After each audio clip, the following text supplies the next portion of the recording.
Hello, everybody, and good morning or good afternoon.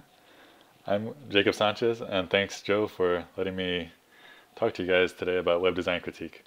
So basically, I went to Google first and learned more about principles of web design, but we're going to be talking about different concepts that you're going to find more helpful for next week's task of creating your own rubric. But this week, we're just going to critique websites using certain design principles. Now, one of the best websites I found for web design critique is this site from Mason. And it just goes through a checklist of web design principles, who your audience is, what the purpose of the site is, the location of the site, types of content, information provided on the homepage, content, level of web savvy, style of the content, page design, resolution, and it gets into more technical details like graphics, background text, colors.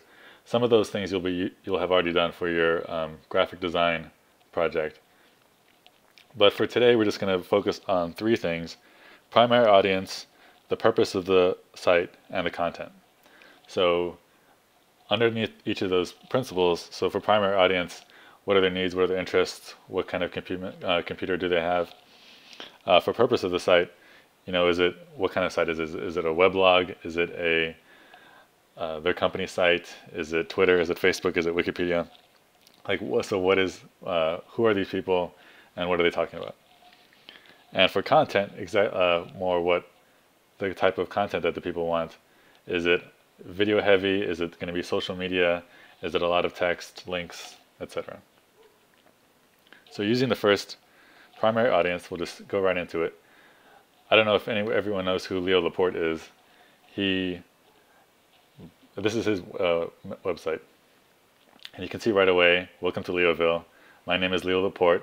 He's a US-based journalist, specialized in technology, and this is everything that he's into. So this is probably the best example, I think, of knowing your audience and if you don't know who's visiting your site, to explain to them who you are and what they'll find on the site. So here it explains really quickly who he is and then what you'll find on the site.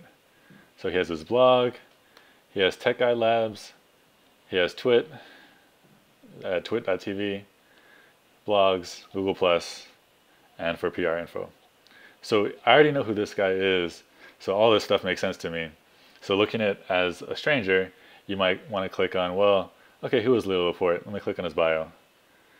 And it slowly takes me to a bio page that talks about him, his past, present, future. And you can always see on the right, he's got Twitter, YouTube, and Facebook constantly updating to see what he is at on currently. Which makes sense because he's a radio personality and creates a lot of content. So you want to be as current as possible with that kind of information. So if we go back to the home page, and this is another reason why we won't be using Flash, because Flash sometimes breaks, and we'll just ignore that. So down here would be a plug-in to his live video blogging empire. So you'll be able to click it and load a new page to watch all the videos. And here he is on Google+, and his latest blog post. So his primary audience would be people in his audience who watch him on his syndicated radio show. So they're probably more tech savvy, so they would use like buttons, Twitter posts, Facebook posts, Google+, everything like that. And the purpose of the site is to just let you know who he is and where you can find him online. Now the content. So this is just a basic page of a bunch of links. His about page was just more his bio of what he's done. His photos are on different sites, and his community is on a bunch of different sites. So this one page is just basically a link to a lot of other pages. So if you looked for Leo Laporte, you would find this one page, and then depending on what you wanted, you would follow him on blogs, on Twitter, Facebook, Google+. So that's the first example, and I really like this example. So now for the second, here is a researcher in information science, Dana Boyd. So for her blog is very similar to Leo's, but it's more academic. So her primary audience is other researchers, PhD students, and other faculty from around the world. So they need to know, where she works currently, what she works in. She was a visiting researcher at Harvard, Microsoft Research, finding her papers, finding her own blog, her tweets, her books, her past. And her links are to her blogs, Twitter feed, articles, popular essays, and publications. Now, publications are something Leo doesn't have. He writes a blog and does live video, so this wouldn't be as necessary for Leo. But it's very simple design, just a lot of text, a lot of links. If you wanted to find pictures of her, it's kind of hard to find. So, I mean, you'd be probably better off just Googling her name and looking at pictures of her that way. So the primary audience, other researchers, the purpose of the site, to give a background information on who she is, if you wanted to get in contact with her, what she's written, about her name, about the reason she doesn't capitalize Dana or Boyd. And the content is just text, links, and the cover of her book. Now this is an MLS student, Annie Rosenthal, and this is her final multimedia design page, and it was a photo portfolio. So when you came on it, it didn't tell you what it was. It's just Annie Rosenthal portfolio. Now her about says what she is and how she's a photographer and library science student. But when you go to the homepage, it just says portfolio, and you have to figure out that these are just pictures. So when you click on portraits, it goes to other portraits, and you can click on the next one, etc. Okay. Road trip, summer, things, crease. So this is a very general page, but it's really for photography. You can see that there's a nice background, images are large. It's sort of self-explanatory. But if you don't know what it is and you think that this is someone's professional, like Dana Boyd's site, it wouldn't make sense because it's just a lot of pictures. What's the content? Like, who is Annie Rosenthal? Why do I care about her pictures? It's not very easy to find or readily apparent. Now we'll go to another MLIS student and their multimedia production home. So when you visit their homepage, it explains this is created for this class, multimedia production, in 2009, and has links to exercises and projects. You'll be doing the same thing, hopefully not like this. Their exercises are here on the left. They created a lot of Flash animations, and then their project was to build an external website. Now, I know that's what the design of this is for, but it's hard to really understand what these links go to and how, when you're at the home, there's nothing here, and then now it exercises. Now there's options, and then these open new sites. So this is the page I'll be talking about next. This was their final project, and you can see that there's placeholders for where they're going to put content. So the homepage says, for the primary audience, probably librarians. Well, who do you think of librarian? Do you think of dusty old books? So they're talking to people who maybe are not librarians, who are coming here to learn more about what they are, the purpose of the site, and the content. So even the links over here are for their different audience members that they will have, for educators, entertainers, researchers, techies, literary buffs. So maybe you're a techie and you wanted to know more about librarians of technology. You click on here, digital library, technological links, and web design links, web design classes. So this is basically what I want us to talk about on the blog this week, is sort of these web design principles, where you found them, and what they mean. So I just gave 3 examples of primary audience, purpose of the site, and content based on here, one of the top 3 ones. There could be other ones.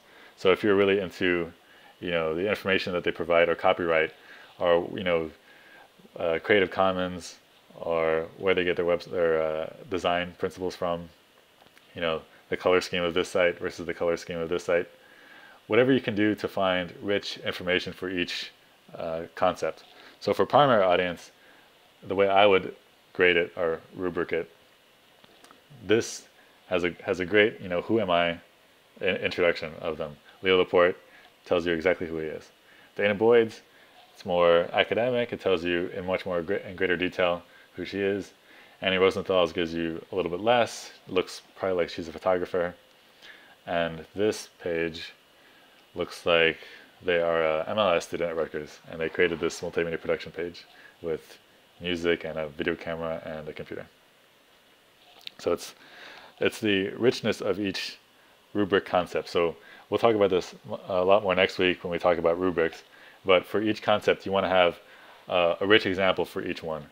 So instead of saying, this is like little primary audience, grade, and this is a medium number of audience grade, and this is a high number of audience grade, if you could be a lot more specific into what that means. So here he goes into specifics on what he does, links to his bio with much more detail, links to pretty much every other job that he has, with many ways to get in contact with him.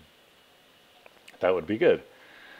Here she talks about who she is, a lot of links to who she is. Maybe it's a little too complicated for someone who could be overwhelmed by how many links there are to these different people. So if maybe there was less on this page, that would be great. Those are the kind of critique decisions you have to make. So once you put these all together, so maybe this is a 4 out of 5, and this is a 5 out of 5. Maybe this is a 3 out of 5. So then you can say what the different critiques are, what you prefer as the best website, in terms of primary audience. I don't really like this background page. Other people might really like that. So when you go into critiques, if you can find examples from blogs, having professional or casual or teen friendly or artistic sites or styles, those are the decisions you have to make. So if you really want artistic, this might have a really high score on artisticness, which is very subjective, but it has nice flowers and moving images. This is not as artistic. Dana Boyd's is very, utilitarian. This is very artistic. She is an artist. It says so on her about page that she's an amateur photographer, so that makes sense. So for each design principle, you want to create, not for this week, but for next week, a rubric of picking a concept, and then from 1 to 5 having examples of each rubric. And I'll go through that next week when we talk about rubrics. Just for this week, you'll need to make what I made is a screencast looking at different websites, posting examples of your critique. So for example, primary audience, I went through each site saying who's the primary audience of this, who's the primary audience of this, who's the primary audience of this, and saying good or bad and why. And that's the thing you need to focus on are the whys. So for primary audience, we already went through why is this a good one. Well, maybe there's other things he could have added. I know him through because he was on another show that's not on here. So maybe there would be a link to like his other appearances on other podcasts. This is mostly to promote himself, sort of public relations for himself positively. But if you just wanted to find Leo Laporte online, you can find him posting on other shows. He used to be on a TV show a long time ago. So a lot of that is not on here. You might have to go to his Wikipedia profile to learn more about him and all the details and where he's appeared, especially in the past, places that don't have live websites. So these were the sites. This was the Design Critique main website. So if you wanted to get more in depth, if this is really easy, the primary audience, purpose, location, types of content, this link has more specific usability arguments. So if you know and want to learn a lot more about eye tracking scans and where people look on pages, and the fact that they want instant gratification and they don't make optimal choices, this is much more for a commercial websites. rather than personal. But some of the principles, I think, apply to both. So not making users think too much, not throwing too much information at them, which might be a critique of the Dana Boyd site, is that you have to actually read through all of this and figure out, like, what she's talking about, where I want to go to like find more about her, and in what sections of the site I should be focusing on. If I say wanted to know about her pictures or like where she taught in the past, it's not readily apparent where I have to go to find that information. I'd have to read through this and look for details. So don't make users think too much. Number one, don't squander their patience. That was the other thing. So I looked at their front pages of all these sites. So if one of the front pages was a flash, intro, that would be terrible. I would grade that very lowly and say people won't have the patience to sit through your 2-minute, flash intro every time they want to visit your website. It might look really cool, and you might want to make it a video that they can watch later, but not that they have to use to get through, because you'll lose a lot of their attention. And focusing other attention of your audience. What you might want to do is also ask people who aren't very familiar with your website to ask for feedback. So if you're, an MLS student and you ask another MLS student to critique your website, and they give you back, oh yeah, you did exactly what they asked for. You made the exercises, you made the projects. Well, maybe if you ask someone in your family, one of your friends who's not in this program, to give you a critique, they might tell you, well, it's hard to understand what you're talking about here. There's no pictures or designs for, why am I here? Where am I going? What are these exercises? Maybe if there was a screenshot of each one of them, it might help me decide like the difference between exercise 1 and 2, which isn't readily apparent right here. So if I wanted to, for example, if this was the, week 1 assignment, that would be good to say like week 1 assignment, week 2 assignment, week 3 assignment, week 4. But that's thinking as an academic. You might want to see who your audience is and what their feedback is for if they understand clearly. You don't want to have to sit with them and explain, okay, on this website, you have to know that projects means this and final project means that, and it's going to take you to a new page, and this is you want it to be self-explanatory for any of your audience to understand it easily. So you want to get other people's input on the website. But that's the thing, is you need to know who your target audience is and get their feedback. Because if you ask people who maybe will never visit your site, they might want, oh, I want Twitter and I want Facebook and I want social media everywhere. But that might not be the purpose of your site. If it's just to show information, just showing it on Twitter and Facebook might not be the best reason just to have it, but just because. Now this is more for fancier sites that have a lot of features that make it very complicated. Effective writing is great because you need to be very specific. This is a good example of if you want users to sign up for a service, making a sign up is better than start now, which is better than explore our services. And if this is great about the rubric and topics, because if you look at a lot of sites, you'll see that when they ask you to sign up for their service, they will use this phrase "sign up," and there's a reason, because everyone knows what that means. So if you put explore our services, that might be a little confusing. Not everyone uses that. That's not a norm in web design, so that might be confusing. You want to use the critiques that you find in the sites that you visit. There's a reason why everyone uses those and why it's become sort of a norm over time. And if you can show that 5 out of the 7 sites you visited use sign up, and you should use sign up, that's pretty good evidence for why it's a good design principle. Simplicity, the KISS, keep it simple principle is important. Having fancy web design is, not web design, but art can be helpful, especially if you're using more of an artist perspective for your site. But that's also very subjective, and what kind of art people like. Yeah, don't be afraid of white space. So maybe Dana Boyd's site has too much text, not enough white space. So, I mean, and also white space doesn't have to be white. It can be just blank. You just don't want to overwhelm people with too much text, too much information.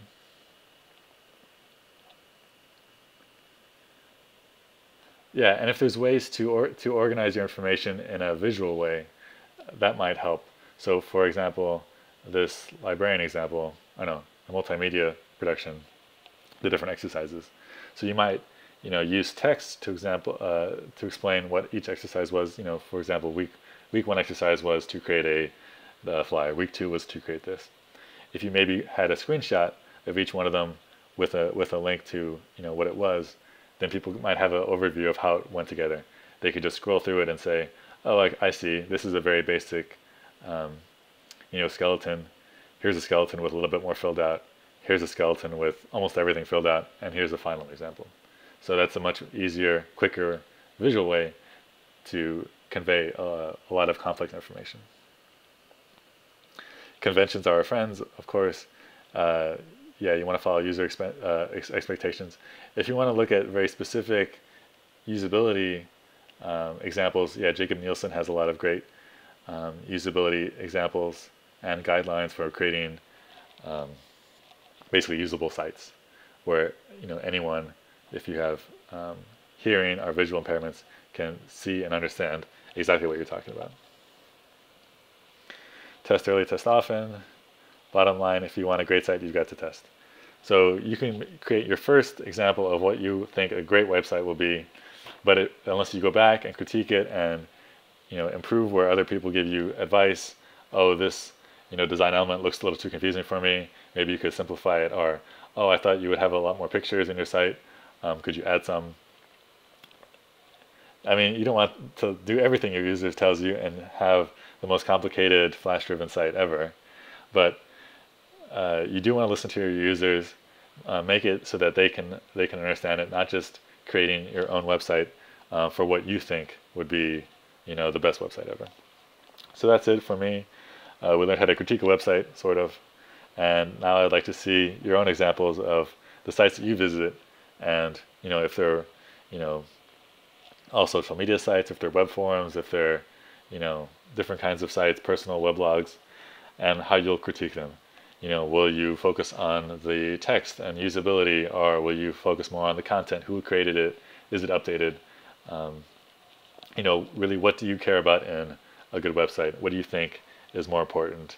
And yeah, just how you critique the websites. If what do you like about certain sites? I perhaps like, that this guy has a lot of great links to different things. So just tell me what you like, what you don't like, and we'll talk about it this week. Okay, thank you very much.